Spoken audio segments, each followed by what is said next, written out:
Hey guys, welcome to my first Team Dignitas vlog. Sorry for my hair is a mess, I just woke up. It's Sunday morning, I believe it's August 18th on 11:46 a.m. Eastern time for me. And I've done vlogs before in the past, but this is going to be my first one for Team Dignitas, so I'm going to try to make it a little bit more in-depth of a vlog and kind of go over my past competitive history with Smite, before Smite, how I got into competitive gaming in general. So first, I guess I'll talk about how I got into competitive, just the nature of how competitive I am. So when I moved to the country, when I was like 3 years old, I stayed with my aunt and uncle, who were a little bit older than me, and I would play against my uncle, who's like 8 years older than me, in Street Fighter and NHL 93 or NHL 94, and he would whoop my ass all the time. And I would always like get upset that he was beating me, so I was trying to figure out how he was beating me, what I could do better to try to counter him and all that stuff. So when he went away, I would kind of like play against the computer and like try to strategize, formulate a strategy to try to beat him, but it would never work out. The age difference is just non-existent because I was like 4 or 5. But even then, I still wanted to beat him. And I played chess a lot against my dad a lot. He played quite a bit back in the good old Ukraine. Then from there, I was playing in junior high school. I was playing Diablo, Warcraft 3, StarCraft 1, and Counter-Strike 1.6. I played Counter-Strike very casually competitive in a way, because I would go to internet cafes and I would just play against whoever was there. And I hate sounding cocky, but it was very quick for me to be able to take the top ranking in whatever internet cafe was there. I remember this one internet cafe I went to, who was very big, was called Cyberforce. If anyone lives around in New York City, it was around 18th Avenue and 68th or 66th Street. It's called Cyberforce, and the first time I went there, the first day, it took me about 8 to 10 hours. Got there early, and I got rank 1 in their server, no problem, with some crazy efficiency rating and accuracy rating. And I never played leagues in Counter-Strike until much later, because I didn't know about leagues. So for Cal or Civo and all that stuff, I didn't know that existed when I was playing casually competitive in all the internet cafes. I got into Counter-Strike competitively during ESCA, but it was really, really late into ESCA, so it was season 8 or something like that, season 7. So I was way behind the curve. I was playing also StarCraft Brood War casually competitively too, with whoever wanted to play with me. Just 2 local friends for the most part. Outside of that, not too many people wanted to play with me. And Warcraft 3 is where I really jumped into competitively, because a real life friend introduced it to me in high school, or at least he introduced me the competitive scene of it. And that was the first time, this is back in 2006, 2005-ish, somewhere there. And that was the first time I ever even knew a competitive scene existed of such a vast nature, the esports world of it. So I was always playing Warcraft 3 back then, and he introduced me to it. And from there on out, I was just infatuated, in love with it, and I stayed with it till 2010, until the game was basically on its deathbed coffin, because they stopped patching the game, which is very unfortunate because of Blizzard pooling all their resources to StarCraft 2, Diablo 3, World of Warcraft, Cataclysm, Mr. Pandoria, whatever they were doing back then. So because of that, they stopped focusing completely on Warcraft 3. The game got stale really fast.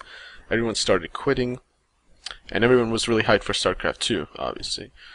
So because of that, I stopped playing Warcraft 3.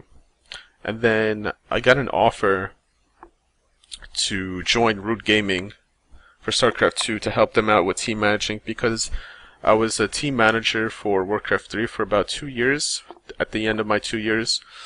And back then, Warcraft 3 teams really needed a manager, because there would be anywhere between 6 to 12 players on one team, and the amount of leagues at least amount of amateur slash semi-professional leagues, because I was never professional in Warcraft 3. I was kind of like on that semi-professional level, and there was about maybe every week there was anywhere between 4 to like 7 at one time leagues going on. Seasons would last about 2 to 4 months, so depending on how long, depending on what time frame of the year it was, there would either be like 7 leagues in 1 week that you have to worry about, or 4.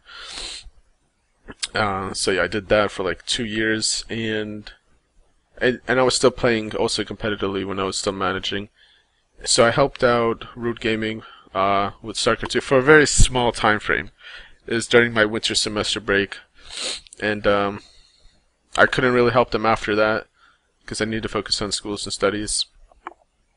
So after that, after StarCraft 2, I kind of stopped playing like hardcore competitively as I did in Warcraft 3. I was just kind of chilling with ESCA, like casually competitive, still playing in leagues, and Diablo 3 came out, and after Diablo 3 came out, I met an old friend of mine randomly in the Counter-Strike Global Offensive.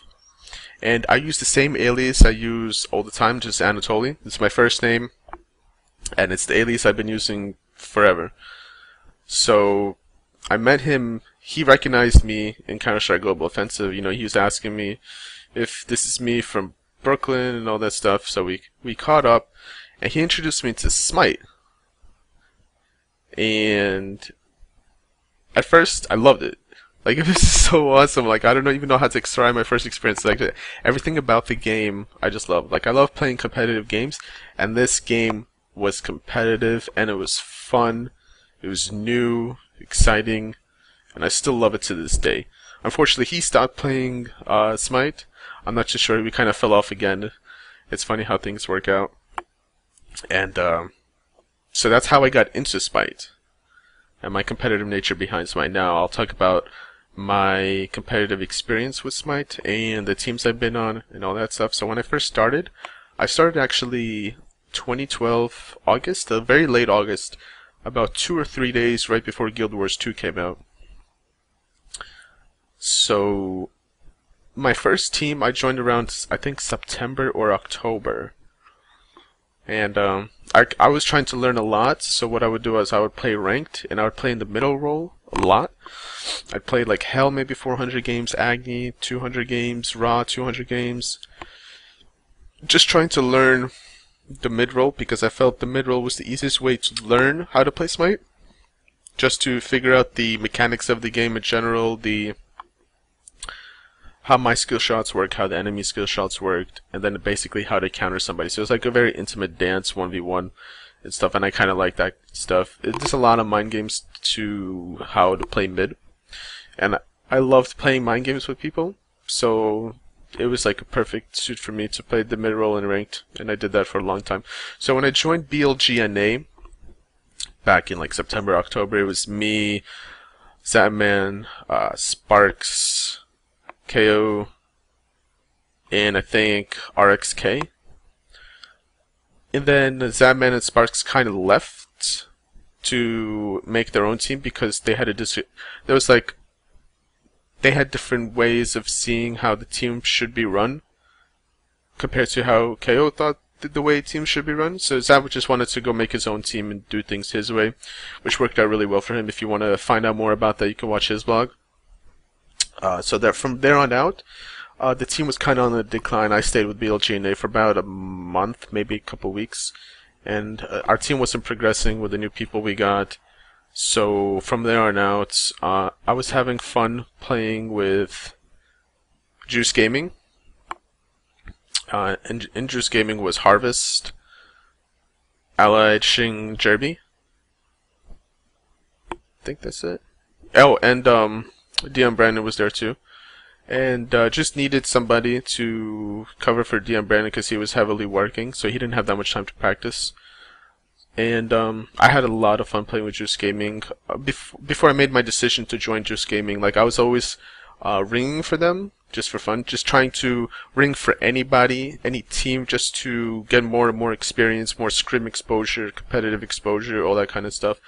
And Zaman also asked me to join his team, Uh, it was a very tempting offer because the way Zap plays is like I always respected Zap as a very highly skilled player. You know, actually consider him the best player since I've played with him. Like I play with many people on many teams, so like out of all the people that I've seen play, I consider Zap to be the best player in Smite at the moment, and even back then too. So it was very tempting for me to join Zaman in his team, but the thing was that they had a player or two that I wasn't too fond of, so it was an easy decision not to join his team. And then my third team to decide to kind of experiment with was RG, Reason Gaming. And what happened there was Lassus was leaving Reason Gaming, and for personal reasons between him and I think management. I'm not too sure the details. And so I was gonna fill in for their middle role with Hero, Matty Pocket, Wolfie, and Keydrill. And that offer was also very tempting because RG was considered to be, you know, the premier team at the time, like the most popular team, and it was gonna be like, it was gonna be very egotistical if I joined RG to try to fill in Lassus' shoes in the mid role. And I'm not an egotistical person at all, so I didn't really care for the spotlight, you know. Like, I know obviously if I joined RG in the mid role, there'd be like a lot of eyes on me. I'm like, I really don't care if there's a lot of eyes on me. So that offer was tempting, but not too tempting at the same time for me. Not something that I would go for. And so out of all those three teams between Reason Gaming, back then PCG, Sandman's team PCG, and Juice Gaming, Juice Gaming was the easiest choice because I had the most fun playing with them. They were the easiest to get along with. And they reminded me a lot of my Warcraft 3 team back in the day. So it was the easiest choice for me. And so when I joined the competitive scene with BLGNA into Juice Gaming, I went to the support role, which was, I'm not gonna lie, it was very difficult for me to transition into that support role because I used to play middle in the ranked all the time. And but that's kind of what was needed at the time. So I happily obliged, and I played the support role. I'm sorry guys, I always drink coffee during vlogs. It's just what I do. So I joined Juice Gaming back in, I think it was November, because it was around Thanksgiving time, I remember that. And we were doing good. Doing really good. And then PCG started doing work, so then we kind of fell off a little bit. And what partially happened was, the reason why we were falling off was Harvest stopped playing like as much as he used to. He stopped taking the game seriously, and I was having a difficult time transitioning into support role. Like, I was inconsistent rather. Like, I would try to make like these kind of like hero plays and stuff like that, which I still think of to this day. Like, every time I make a bad play, like if it's blatantly bad and obvious and all this stuff, like I always have it in the back of my mind and like try not to repeat those kinds of mistakes. So I would make like a lot of silly mistakes, and I picked up my awareness level after that also to just when to initiate as the support tank. Just like sometimes there's situations where you can initiate, sometimes where you can't. So anyway, because of those two things, myself playing a little inconsistently and Harvest not playing at all ever, we decided to pick up both Lassus and Matty Pocket into Juice Gaming, which was, you know, the best move we could have made because like those two free agents were insanely good. Like skill wise, talent wise, their experience wise. They've been around before me, so I wasn't like too upset. Like, I'm not gonna lie, like at first, like it always hurts when like somebody steps in front of you to join a team to play like in your position or whatever. But like after thinking about it for like an hour or two, I was completely fine with it. And I didn't want to join another team because I loved every single person on the team, and I wanted to support them any way that I can. So I would always be in the back doing whatever I can, you know, giving pointers here and there. Like I would watch multiple point of views at the same time during scrims, and then like after scrims we would mute, I would talk. And it reminded me a lot of like my managerial days during Warcraft 3. So it's very easy for me to do this kind of like sixth man coaching thing, and I did that for a lot. And then around February, we got picked up by Root Gaming, which is awesome. We went to PAX East late March, which was awesome. But then shortly after that, unfortunately, Allied and Shing left the team to try to make their own team, and which worked out. It's working out for well for them. They're now in Cognitive Gaming. They're sponsored and all that stuff. And after that, we were kind of like looking for ways to improve our team. Because that's like a big loss when you lose two players such of caliber like with Allied and Shing. So we went through like many phases of like picking up people and like dropping people. It was a whole mess. Like the whole community was like poking at us for doing it, but like every team's done it in the past at one point or another, like picking up members and dropping members just to see what works, what doesn't work. So we picked up Anatoliy in place of Shing, and that was working for a long period of time. But you know, there was obviously still like there's some underlying issues which I don't want to go into detail. If you've seen my other vlogs, you'll know I went over it. And then we picked up Zap and Sparks. We dropped Anatoliy. Then we dropped Sparks left. We dropped Matty Pocket. We picked up the Best. And this is the team that we have now. Now it's Zabman. Oh, and we picked up Shadow Q. So now it's Zabman, Shadow Q in a lane together. The Best playing middle. Last is playing the jungle role, and I'm playing the solo lane role. Which was a very easy transition for me to do in the solo lane role, because before PAX East, back during Root Gaming, we were specifically practicing for a solo. We were gonna like basically revolutionize the way Smite was played back then, because we were practicing the solo lane and jungle role before the Bumbus mask was even introduced into Smite. It was working out really efficiently until they patched how loud it was to do jungle buffs.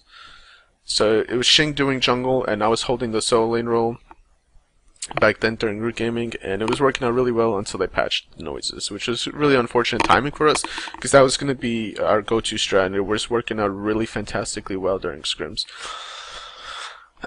So those are our lane composition rules.